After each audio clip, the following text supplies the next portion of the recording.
दैनिक जागरण का संपादकीय डिक्टेशन। गति 100 शब्द प्रति मिनट। स्टार्ट होगा 5 सेकेंड बाद।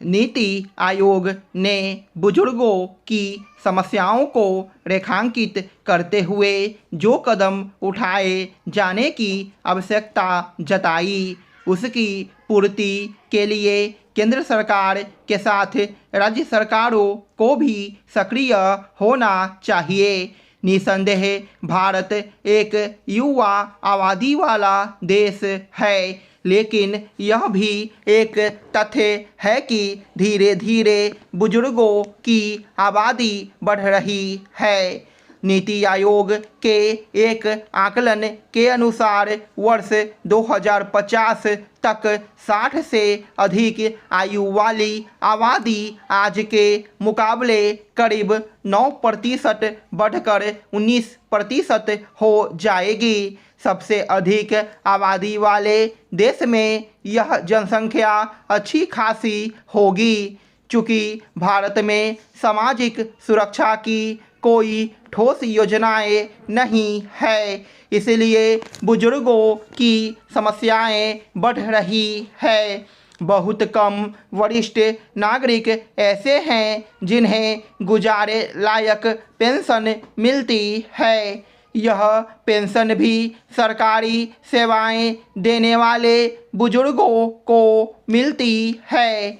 निजी क्षेत्र में काम करने वाले बुजुर्गों को पेंशन या तो मिलती नहीं या फिर वह इतनी कम होती है उसका कोई मतलब नहीं। वास्तव में वह ऊँट के मुंह में जीरा बराबर भी नहीं होता। इससे संतुष्ट नहीं हुआ जा सकता कि राज्य सरकारें कमज़ोर आर्थिक स्थिति वाले बुजुर्गों को प्रति माह कुछ पैसा देती है, क्योंकि वह बहुत ही कम है। अपने देश में एकल परिवारों की बढ़ती संख्या के चलते अब बुजुर्गों की पहले जैसी देखभाल नहीं हो पाती। बुजुर्ग केवल एकाकीपन का ही सामना नहीं करते, बल्कि आर्थिक तंगी से भी जूझते हैं।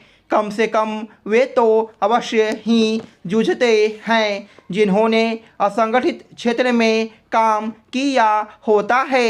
बुढ़ापे में उनके पास आय या कोई जरिया नहीं होता। वरिष्ठ नागरिकों को स्वास्थ्यगत समस्याओं से भी कहीं अधिक दो चार होना पड़ता है, लेकिन अधिकांश के पास स्वास्थ्य बीमा नहीं होता, या यह कहें कि उनके पास स्वास्थ्य बीमा लेने की सामर्थ्य ही नहीं होती।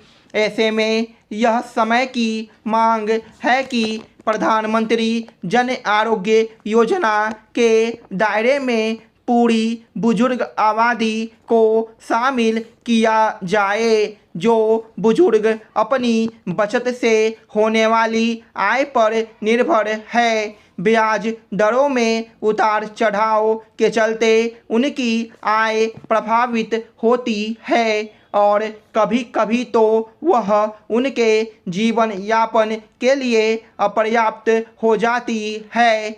नीति आयोग ने बुजुर्गों की जमा रकम पर ब्याज दर की तर्कसंगत सीमा तय करने और रिवर्स मॉर्गेज के नियमों में बदलाव करने के साथ सीनियर केयर होम्स बढ़ाने के जो सुझाव दिए, उन पर प्राथमिकता के आधार पर ध्यान देना चाहिए। यह ठीक नहीं कि नीति आयोग ने यह पाया कि हाउसिंग सोसाइटियां वरिष्ठ नागरिकों को ध्यान में रखकर नहीं बनाई जाती। अपने देश में जिस अनुपात में वरिष्ठ नागरिकों की आबादी बढ़ रही है, उस अनुपात में वृद्धावस्था आश्रम और सीनियर सिटीजन केयर होम्स नहीं बन रहे हैं। बुजुर्गों की चिंता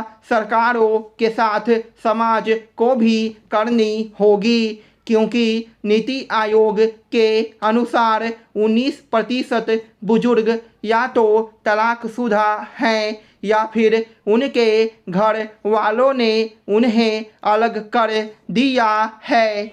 देश में आम चुनावों की प्रक्रिया के दौरान भ्रष्टाचार के आरोप में प्रमुख विपक्षी नेताओं की गिरफ्तारियां भारत के लोकतंत्र को किसी भी प्रकार से गौरवान्वित करने वाली या उसकी प्रतिष्ठा बढ़ाने वाली नहीं है।